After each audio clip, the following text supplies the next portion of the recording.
Hello, welcome back. मैं हूं सूरज। आज के इस वीडियो में हम देखने वाले हैं if and function.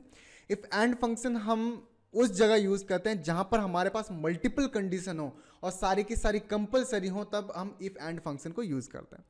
For example, अगर आपकी दो सब्जेक्ट, आप एग्जाम देने गए और आपका रिजल्ट दो सब्जेक्ट के ऊपर डिपेंडेंट है, मतलब आपका जो एग्जाम है वो हिंदी और इंग्लिश में होने वाला है। एक हिंदी सब्जेक्ट है और इंग्लिश सब्जेक्ट है। अगर आप दोनों में पास होंगे तो आपके रिजल्ट में पास आएगा। इन केस अगर आप किसी एक में भी फेल हो गए तो आप फेल होंगे। तो यहां पर क्या है, आपको हिंदी में भी साथ के साथ इंग्लिश में भी पास होना कंपलसरी है। इस केस में हम एंड को यूज करते हैं। ठीक है, तो आई होप आपको ये में थोड़ा समझ में आ गया। अभी हम प्रैक्टिकली समझते हैं कि हम कैसे करते हैं। तो हम अपनी शीट की तरफ मूव करते हैं।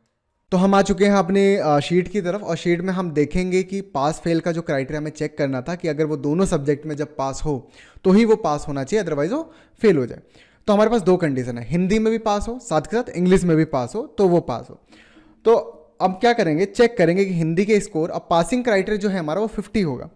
फॉर एग्जाम्पल, अगर वो फर्स्ट कंडीशन उसकी ट्रू हुई, यानी कि अगर वो पास हुआ, और फर्स्ट कंडीशन भी ट्रू हुई, यानी कि सेकंड कंडीशन में पास हुआ, तो उसका जो रिजल्ट होगा वो ट्रू होगा।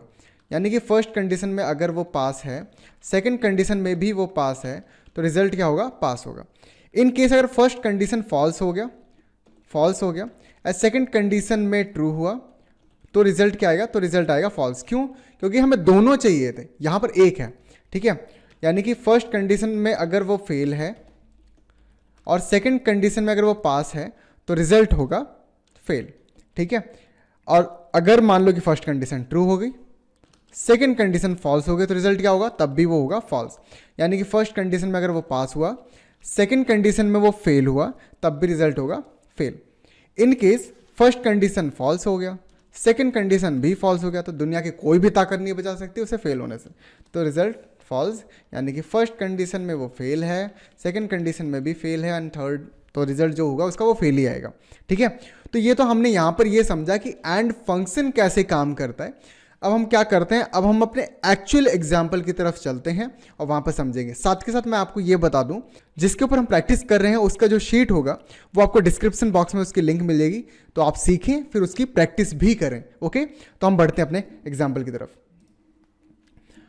तो हमारे पास यहाँ पर नेम है, साथ के साथ हिंदी सब्जेक्ट है और इंग्लिश सब्जेक्ट है। पासिंग क्राइटेरिया 50 है, यानी कि जब वो दोनों कंडीशन को फुलफिल करेगा तभी वो पास होगा। तो यहाँ पर हम लगाएंगे इक्वल्स टू इफ। अब देखो यहाँ पर क्या होता है कि हम नॉर्मली ना, जैसे हम बोलते हैं कि अगर हिंदी और इंग्लिश में पास होगा तो वो पास होगा, अदरवाइज वो फेल होगा। सेम इसी तरह से जैसे हम बोलते हैं, बस वही को स्टेप वाइज स्टेप हमें टेक्निकली इन्वॉल्व करना पड़ता है, हमें उसे सॉल्व करना पड़ता है।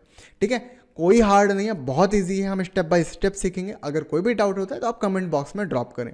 ठीक है, तो हमने लगाया इक्वल्स टू इफ, एंड इसके बाद लिखेंगे एंड क्यों? क्योंकि हमारे पास दो कंडीशन है। जब हमारे पास मल्टीपल कंडीशन हो और सारी की सारी कंपलसरी हो, देन हम एंड को यूज करते हैं। तो हमारे पास एक से ज़्यादा कंडीशन यानी कि दो हैं, हिंदी और इंग्लिश, और अब दोनों की दोनों क्या है, कंपलसरी है। तो मैं दूंगा इक्वल्स टू इफ एंड क्या हिंदी के number greater than equals to 50 है, यानी कि जो हिंदी का नंबर वो 50 या 50 से ज़्यादा है, कॉमा। अब लगाएंगे क्या इंग्लिश के number greater than equals to 50 है।